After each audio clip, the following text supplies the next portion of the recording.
deep. The Sentinel's good for the shield, but he just gets melted from the stun from Odo. So that turns into a 4v5 stare down as Malrang flashes out. G2 have the confidence to continue. Watch this arrow from Caps. Boom! Straight through Larson and Odo. Takes 50% of their health bars. They're forced out, and then that just means you have to give the objective up. Yeah, and Malrang, he used his W to try and get a bit of poke out. If he used it over the wall onto the Drake, maybe there was a world where he could go over and steal it, but G2, they walk away with 3 dragons. They, of course, are still behind in gold, but this is kind of what I was talking about, why the game feels so weird. Rogue are definitely not in a bad position, but it feels like that these fights are just very hard to play. Caps is showing us what would have happened if Legolas decided to be a mage. Just like, one arrow straight to the eye of Sauron, takes down. Wise words of Gimli still only counts as one. Would have made the movies a lot shorter as well, wouldn't it? And we wouldn't have got the surfing scene on the shield. Oh, where he yeah, surfs yeah. down. That was in the books, you know. Never read the books, but not the films. It would, yeah. You should definitely read the books. Lord of the Rings series, very good. Books. We're gamers, Medic. Come on. The only book we know is Medjai's. And Amplifying Tome, obviously. The live Netflix adaptation, obviously. Anyway, let's have a look back at the match state right now, because as you can see, G2, they're in a pretty comfortable position still. Even though Rogue have the tower advantage, they have the gold advantage, it's difficult for Rogue to really push any deeper into the enemy jungle right now. There are, of course, no neutrals on the map for them to be able to really play for. We're waiting for the next dragon in 3.5 minutes. The Baron is, of course, up. But both sides continuing to scale for the time being. Comp slowly working towards that Infinity Edge, as G2 now moving to the topside river and contest this mid tower. I think Rogue have just said we're not going to get mid push ever. It's a bit too difficult right now with Comp having no flash. Let's play for side push. Larson will push out top, force Caps to respond, then he will move mid, and that's how Rogue can keep juggling these lanes and contesting Prio. G2 just getting a little bit of defensive vision. What they want to do now is just stall, wait for that Infernal Soul and take the next fight. They're only going to get stronger. All they really need to do, G2, is just play safe and stop Rogue from doing this right here. Doing a Baron. They need vision on it. They're two-manning it right now with Comp on mid-wave. G2 actually have no idea. We'll see if Yankos has no wards. No wards on Yankos. No way, Targamas has to come across. Ward across. 2 wards on that support item. Puts one in. 8,000 HP slow on it. Stopped. Marang getting chunked out by it as well. Means that Rogue will just back away. And I will say, Kadril, I think you kind of cursed us earlier today. We were talking about combined kills per minute across all of the regions. And LEC are sitting at the top in playoffs. Per game, yeah. 31 kills, was it? Per game? We've had 4 in 24 minutes. We have, and we've had a few fights as well. It's just no one dies at the end of those fights. This is why I'm mad at Renekton. You're mad at Renekton. If this was an Ornn, yeah. Like, think about how different that Dragon play is. And like, this is the same issue that I have with Rogue's Comp compared to last game, is like, when you're playing against a lot of range, you need something that can get onto the back line. Right? You just need something to make it easier for the rest of your team to get there. Because right now, it's all on Malrang. He has to basically be the initiation for Odo to follow up. And it's very awkward unless Odo can find the flank. And we saw in the last fight how Caps was basically just sitting, watching the flank, making sure that Odo wouldn't be able to do it. So Rogue find themselves in this very tricky situation where it's now even harder for them to find a pick compared to last game because they don't have that Sejuani ultimate. And I think that I don't know how Rogue is going to be able to do it. I'd love to be proven wrong, but I'm very concerned right now for Rogue in terms of how they actually get onto Flak and Targamas and how they stop them from doing what they've been doing so far this series. The most important thing right now is Comp and his Infinity Edge. It's 1 minute on the Dragon. If he can get these mid-waves, get Raptors, get absolutely anything and get that third item, then I think Rogue still have a chance. So about 200-300 gold off, so he needs another wave at least before he can complete it. Then he's going to have to run back out on the map, and then they're going to have to contest the setup, which G2 should be first to if he does have to base. So we'll keep our eyes on Comp and his items for now, because that's exactly what Rogue are saying. They want to stall for that. Maybe a Larson Banshee's TP back would be ideal as well. Get the 3-item spikes for this Dragon, deny it from G2 and keep the game going. That's the state that Rogue wants to be in. Gotta look for that Dragon. 42 seconds on it. Rogue will want to fight G2, get the mid lane prio. Caps coming to join the rest of his team. Broken Blade up towards the top side does have the TP. Rogue, they're looking to do to G2 what G2 did to them after that Rift Herald play. Set up a bait bush, see if you can pull G2 into a bad situation. Comp won't have it in time. You can't base 20 seconds before a Dragon, especially when you have set up. So how much gold is he sitting on, Medic? Yeah, needs this just get this wave and base for it, but he doesn't have time. I mean, Flak is just going to TP back. They're going to go through bot here, G2, not even going to contest the mid push, and Rogue cannot give this up. They have to win the Smite fight at the very least. Otherwise, an Infernal Soul, Varus poke, Seraphine, Aatrox, it's going to make the game incredibly hard. One of the big differences this fight compared to last fight is Odorme does have the flash this time around. Comp 2.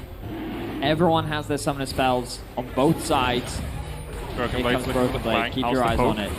Malrang flashes in. Forward, final chapter. Cap's going to flash away. The encore coming in. Hits onto Malrang. Crescent Guard going to keep him alive. The Cycling Joker to the back line as well. Rogue trying to retreat. All hell the retreat. Comp takes one. Already Broken Blade is down. Rogue restart the Dragon. G2 backing away. Cap still looking for the damage from long range. But the healing and the shielding from that Yuumi is enough. Slide in. Immediate stun onto Larson. Pops a stopwatch. Yuumi dodges off his shoulders. Flashed away by Larson. Dragon still aggro. TP coming back in by Odawamne. He had to retreat and rejoin this fight. The poke misses. Larson still has ult. He was looking for a shuffle, but I think Flakked rooted him as he went for it. The root's going to miss onto Comp. It's a 4v5. G2 could lose the entire game here if they tried to contest that, and they're going to smartly back away. Rogue win the fight, and they get the Dragon. The biggest blunder there was Broken Blade diving onto the backline. G2's biggest strength is their range, and Rogue saw an opportunity to tear that apart. They get the kill onto Broken Blade, they secure themselves the Drake, and they're still in this game. Oh, such a stressful fight for both teams. If Odo fell here, I think G2 might have just won the game. Let's watch Odo's health bar as the fight progresses, because you're completely right, Betty. As Broken Blade goes deep, but Odawamne does a similar sort of thing, trying to look for a disengage. And now watch his HP bar. So incredibly low by the burst of Caps, but it just lives, so he can TP back and make it a 5v4. And then Larson here tries to go in, but I think it's the root from Flakked that stops him. Whew. I think that was a flash ult right there. Crazy, crazy, crazy. You know, that's Moat Tread's value from Odawamne if I've ever seen it. And the fact that he was able to just flash out there, the damage from G2. Steel Caps. Wait, oh my god, they don't even have it. Wow, oh my god. Legend Tenacity in the runes.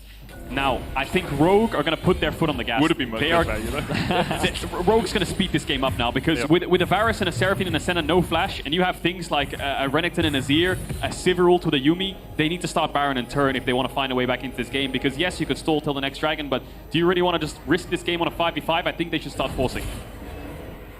Well, Rogue already tried to pull off one sneaky Baron in this game, didn't work for them, but as you say, they want to put their foot down on the gas and try and accelerate this game away from G2. G2 still in a strong position. They have 3 items on their Seraphine. Caps is sitting at 2.5 with that Riftmaker and the Nash's Tooth, and we've seen what that poke can do, but the healing from the Yuumi with the Moonstone seems to be starting to overcome some of that poke.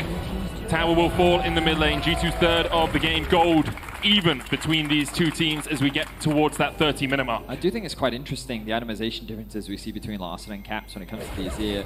When we watch Caps play, he is playing Crown into then full damage, whereas from Larson, he's actually running the Ludens into then more defensive options. It feels like Crown would be pretty awful this game though, right? Because you just get it poked off immediately. I mean, for sure.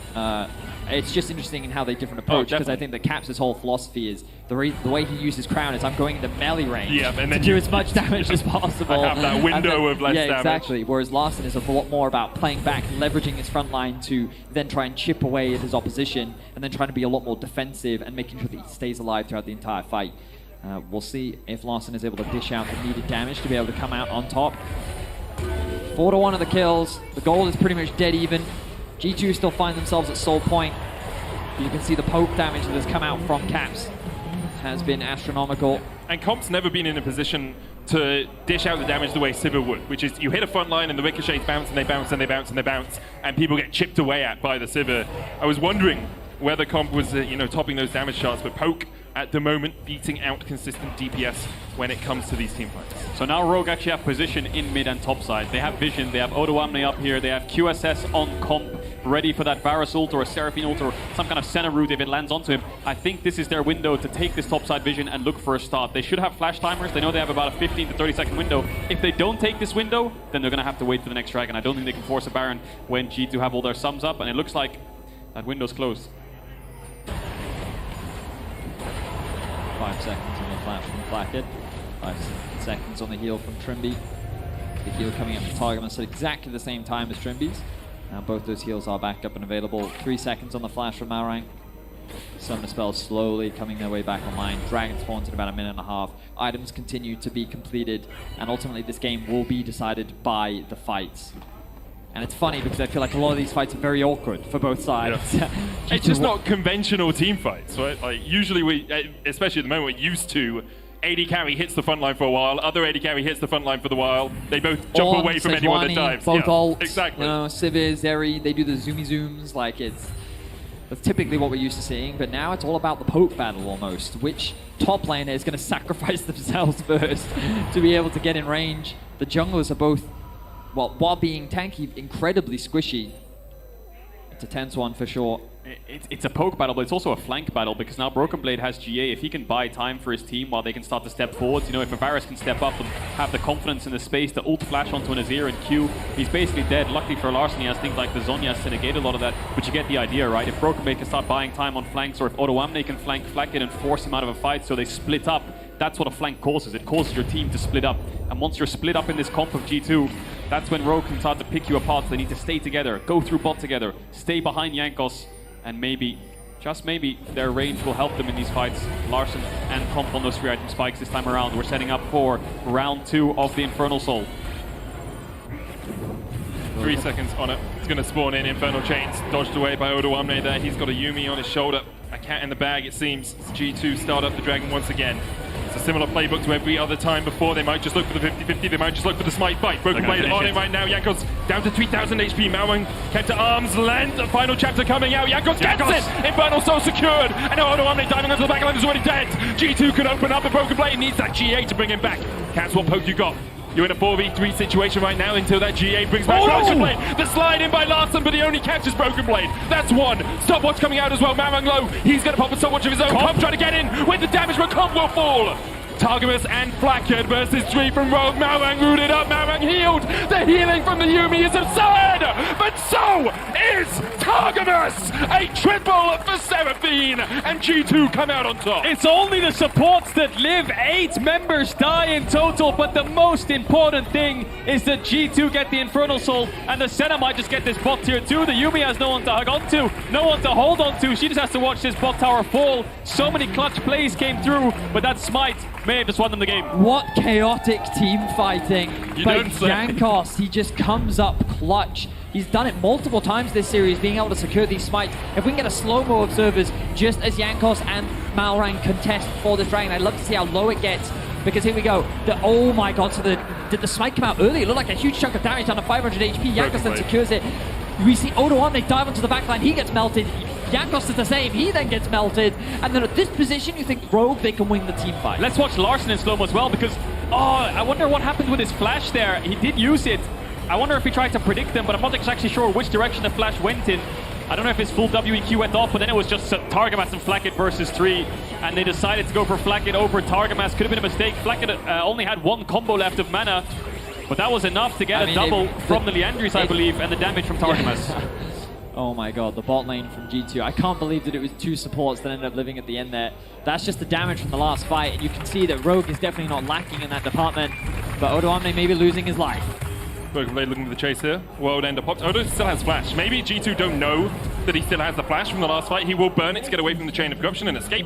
Manages to Baron? avoid death. Oh, Targamas got Baron as well. started. They TP in. Odo can just join this. No TP for Broken Blade. They know the G2 all on the bottom side. Caps doesn't have TP either as Can Jankos do it again? G2 need to try and answer. Jankos. Jankos looking for the steal.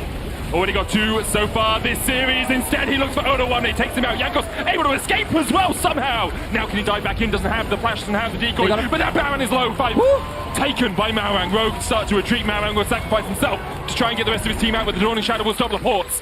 Larson dodging across, diving across. Comp caught out. 3 members of G2 here, but Comp just opens up the boomerangs. Absolutely melt. Rogue gets 3 Barons out alive. Yeah, G2 had no ults to chase with. They use Senna ult aggressively. They might look for a pick here, Rogue, but Comp throws the boomerang and gives away the play. So, Rogue lose 2 members. They take down Jankos, but they get away with a Baron. I don't know what's going on in this game, boys. Really good awareness there from Rogue. Odoamne being massive bait in the bot lane allows Rogue this window. But I was worried for Rogue. The second Odoamne dropped, I thought that G2 was just going to dominate that fight. But let's keep our eyes on how this fight played out. Odoamne's HP bar gets taken incredibly low, and he does fall, but Jankos gets stunned just before he dies, so that forces him to W away, and I think Malrang's screaming at Larson here, finish, because they know Jankos is low and he has to recover from Senna, and Seraphine gets it in time. Malrang no flash, and let's watch Targamas here as he falls. He tries to snipe them with his ult to stop recalls, but Larson dashes over the wall, and then they think they can chase Comp, but it's only Jankos and Caps, and we saw Caps use the ultimate in bot looking for Odo, so he can't really offer much. Wukong used the W to actually close the gap onto Comp. They think they can close that one out, but no one was close enough to Jankos. Jankos didn't really have anything, so he ended up losing his life. Rogue walk away with 3 Barons off the back of that. The gold is dead even, but honestly at this point it doesn't really matter. It all comes down to the execution of these team fights. The Elder spawns in 2 minutes time. Can Rogue use this Baron to take any more of the map away from G2. It's going to be hard to look for any towers. I don't think they can overcommit past the river right now. I think Rogue's best option is the Elder fight. Of course, it doesn't matter what soul you have, doesn't matter how many items you have. If they get Elder, they're going to win the fight. So G2 will be on the back foot for a little bit, playing defense, clear the waves, which will be baroned up. Maybe Rogue can look for a top tier 2 to rotate into, but it's not really worth it at this point in the game. The gold doesn't really matter. It's all about setup vision and not getting caught out. And Rogue keeps setting up traps. G2 own the bot side. Rogue own the top side. It's a stare down. Larson has just finished his Rabadon's death cap as well. A little bit of gold that matters there in the mid lane. No Rabadons yet. The Caps still only sitting on a single needlessly large rod. Caps get that Rabadon's, that poke hurts even more, but he instead decided Void Star first to deal with some of the magic resistance coming out from Rogue. You can see Force of Nature on Odo, Malrang, of course with the Merc Treads as well. Makes a lot of sense to get that. Rogue though, as they own the top side with the Baron buff, can just push in. Need to be careful though, they have 1 minute on this Elder. If they get caught out topside and they get chased down and G2 have an angle on this Dragon, it's just going to get rushed down, so they shouldn't stay here for too long. Spell should use, there's the root, the Encore coming out as well. Yakros gets in, the shutdown, the slide away with the Emperor's Divide, keeps Larson alive for the moment as he dodges away. Do you look to turn this one around? The Sundisc coming out, stopwatch from Larson. Broken Blade keeping the rest of Rogue busy off towards the side, and Jankos claims his second of the fight. They overstepped, they overstayed, and they were punished. Slapped down by G2, TP to the bottom lane. And just like that, in the blink of an eye, G2 might just end this game out of nowhere. There's a reason G2 has been to 10 finals. There's a reason that they have 9 titles, and they're gonna punish any mistake you make. G2 pushing onto the Nexus. Comp's flash was 10 seconds away, but while it is up, your team is not. The TPs are coming through from G2. Only Odo Amne stands in the way of putting G2 to match point. First Nexus tower, the target, Odo Amne trying to survive here, has the Yuumi on his shoulder. But that cat will not help you with that. G2 take a decisive win in the top lane and take us to match point. 1 game away from the finals, G2. Really good execution on that top fight. Comp just overstepping a little bit, very low range AD carry with Dragon spawning. The comms must have been really hectic from Rogue. Dragon spawning, do we siege this top tier 3? G2s seem pretty smooth and sailing. Just go straight onto the Sivir. I mean, you called it. One small mistake and G2 are going to look to pounce on it, and just like that, they saw Comp take 1 too many hits.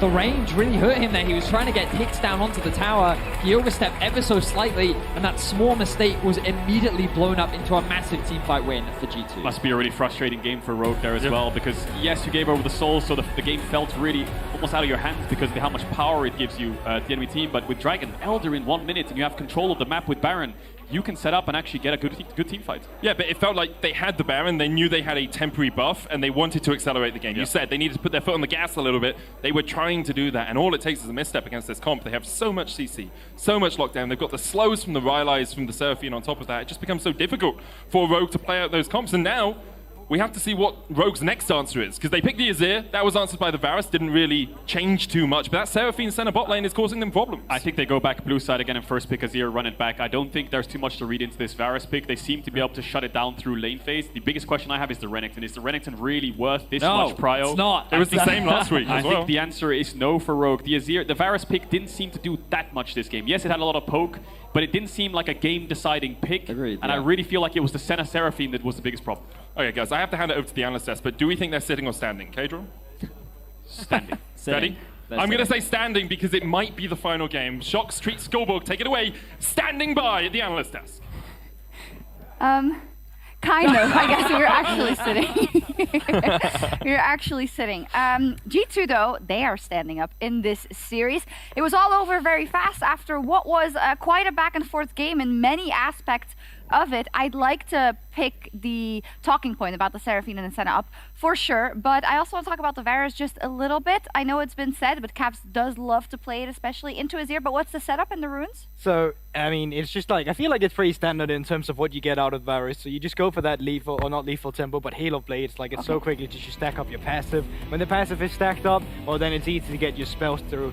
Going for the Taste of Blood, yeah, it makes sense. Zombie Ward's just the best out you can get out of the rest of them, and having that ultimate on CD, yes, you need it. Minion Deterrorizer to get mid lane prior, so you can just sap a minion quickly, move first if you need to, and of course CDR is always what you want to go in the inspiration. Yeah, and in general, I think the runes just help him sustain through early game, right? His early game gets so much stronger with this rune setup, and I think the AP Varus is kind of like a late game machine. When he has 3 items, he kind of one-shots on the ult. He didn't really do it this game, to be honest, but I think he did have some good ults which spread and added some extra CC. And the context is just that Caps has played this a lot as solo queue, and especially into the Asir. Not only that, Larsen has also played it in solo queue and into the Asir as well, so this is a known pick. But in terms of what it actually did in this game, I don't think it did too much, and I know you've thought there was other responses that would have worked better. Yeah, I mean, I don't think that the Varus really make or break this game. I think they could have went for something like the Swain as well. Just anything that's kind of like a team fighting mage, I think would have been good. As long as it had range, it would have been fine. Yeah, and what sucks for Rogue in that context is that, like, okay,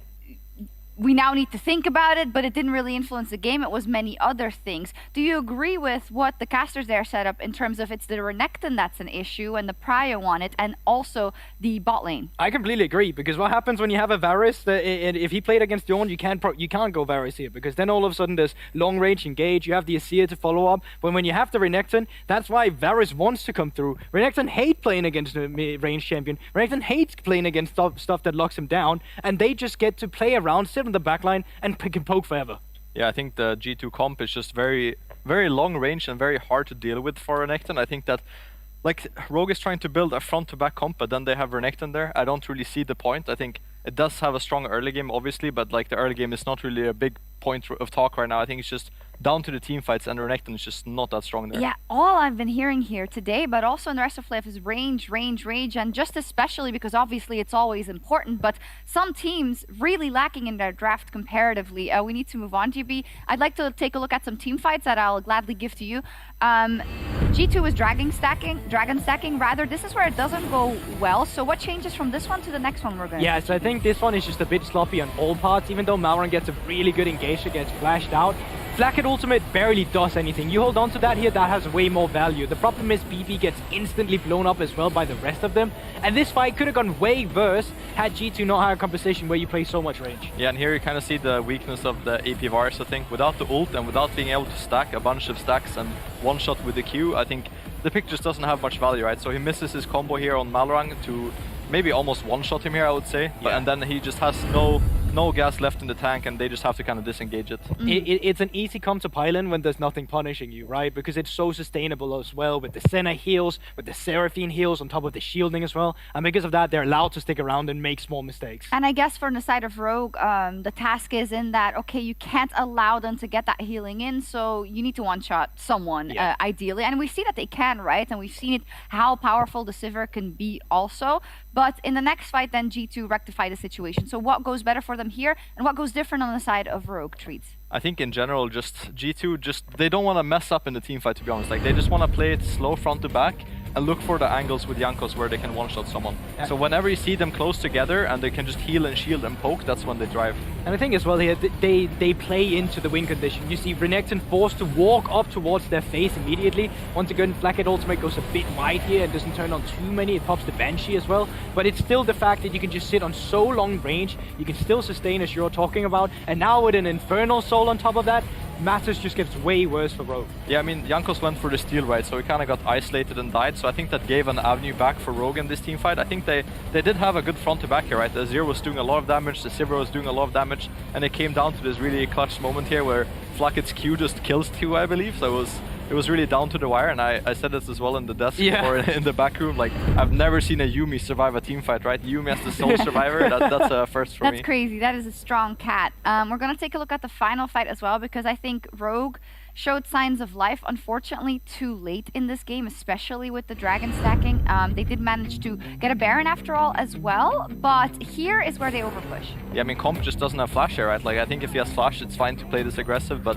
he's just getting caught out here. He has no... 4 versus 5. Yeah, no flash 4 versus 5, and they have a bunch of roots on the side of G2, so I think it was just a big overstep here. Yeah, and I also think just like, when they get that Baron, I think that's a good indicator that Rogue are doing quite a few things right, despite matters not going too well for them. They are finding their windows, but they don't have the avenue to get much more out of that. And when it then comes to the team fighting, as you said yourself as well there, no flash on the Sivir, just easy to pick that up.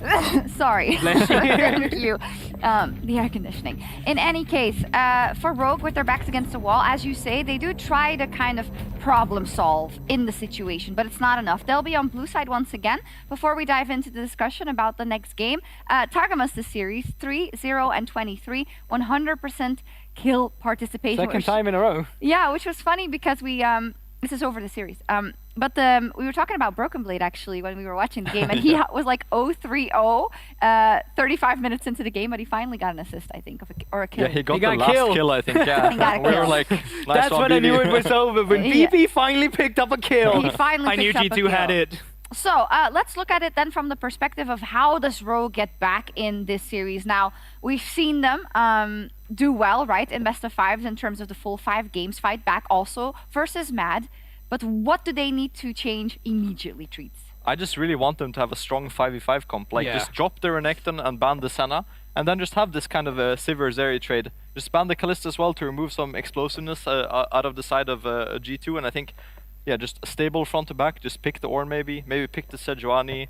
Front line, back line, make it easy. I don't like this kind of half-half draft where they have a Renekton with Azir and Sivir. Like, it just doesn't make sense to me. Yeah, just a clear identity to make things easier for them, right? So, I mean, there's not much more to say about it. It seems so simple, and it is. You need something that really gives you the power in the late game to facilitate when you finally get leads. Yeah, and when it comes to the top lane pick, as Medic pointed out, it's also something that we saw last week from Rogue, right? The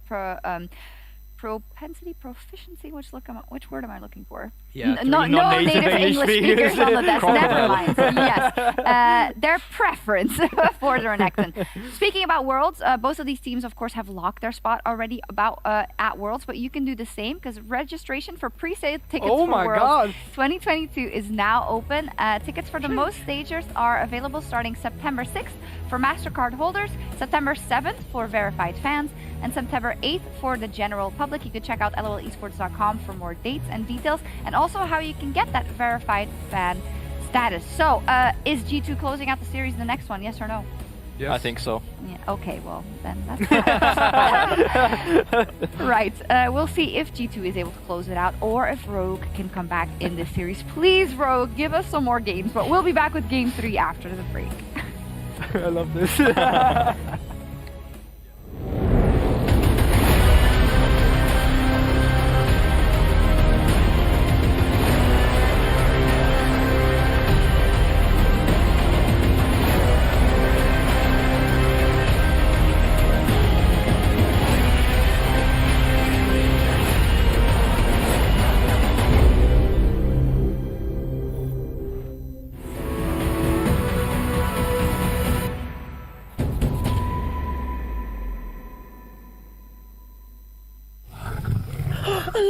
Oh yes, the king of the jungle. Time for a quick Red Bull? Red Bull? But you still won't be quicker than the lion. I don't have to be quicker than